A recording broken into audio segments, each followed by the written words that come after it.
សួស្តីបងប្អូនគ្នាវីដេអូនេះតពីវីដេអូមុនពីទឹកដីភ្នំដាខេត្តតាកែវវត្តភ្នំដាឥឡូវខ្ញុំកំពុងតែនៅកន្លែងមុខចដើរឡើងភ្នំតែម្ដងយើងមកអង្គុយលេងនៅនេះទៅវាមានអារម្មណ៍ថាវាលហើយត្រជាក់ស្រួលហើយស្ដាប់សំឡេងចាប់យំអញ្ចឹងណា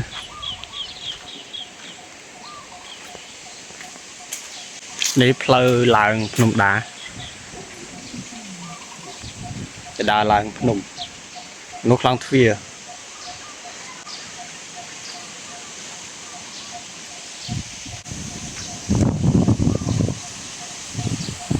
វត្តភ្នំដា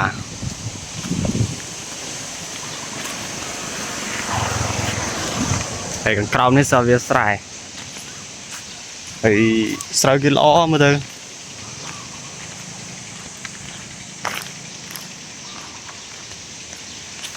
ល្អហើយខ្យល់ល្អខ្យល់លហើយថ្ងៃក្រោយមកដាក់រឹងយកមកដេកលេងជាស្រួល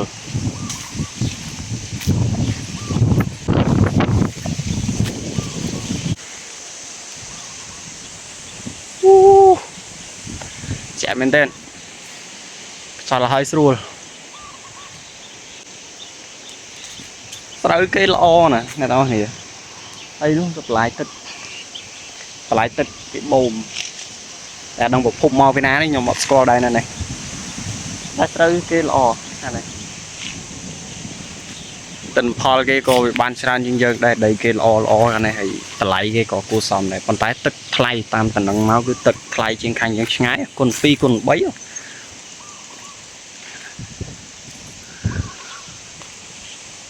ខ្ញុំជិះកវលមកជុំទេហើយ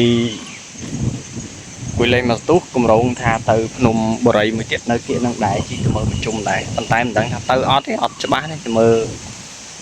តិចទៀតសិនព្រោះនៅនេះវាលហើយស្រួលដែរតែគ្រាន់តែយើងចង់ស្គាល់អញ្ចឹងណា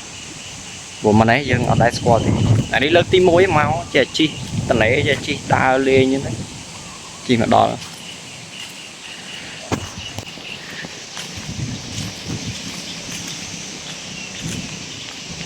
និយាយពីលហើយគឺលហើយស្រួលហ្មង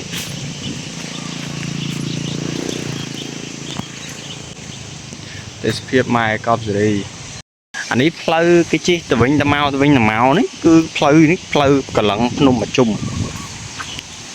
ហើយនៅក្នុងហ្នឹងចូលទៅមានសាលាទៀតសាលាគេរៀនដូចជាមានត្រឹមថ្នាក់ទី9បងខាងលោកភេជ្ជៈនោះប្រាប់មិញដូចជាថ្នាក់ទី9អូខ្យល់ហើយស្រួលអ្នកនរនេះ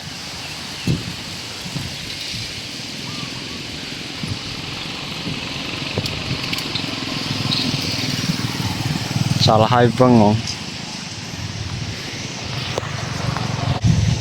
មកថ្ងៃក្រោយតែតាន់រឹងមកចង់ដេកអូលហើយត្រជាក់ស្រួលលហឹមខ្យល់ទៅលហើយយើងមិនត្រជាក់លហឹមខ្យល់លុបអស់ប៉ោះហ្មងអបសេរី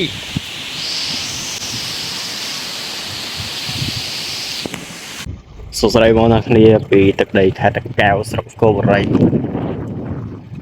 អានេះគឺភ្នំបរិយស្អាតតើ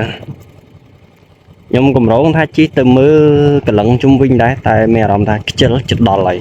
ហើយបកទៅក្រោយវិញព្រោះនៅក្រោយភ្នំដានេះភ្នំដា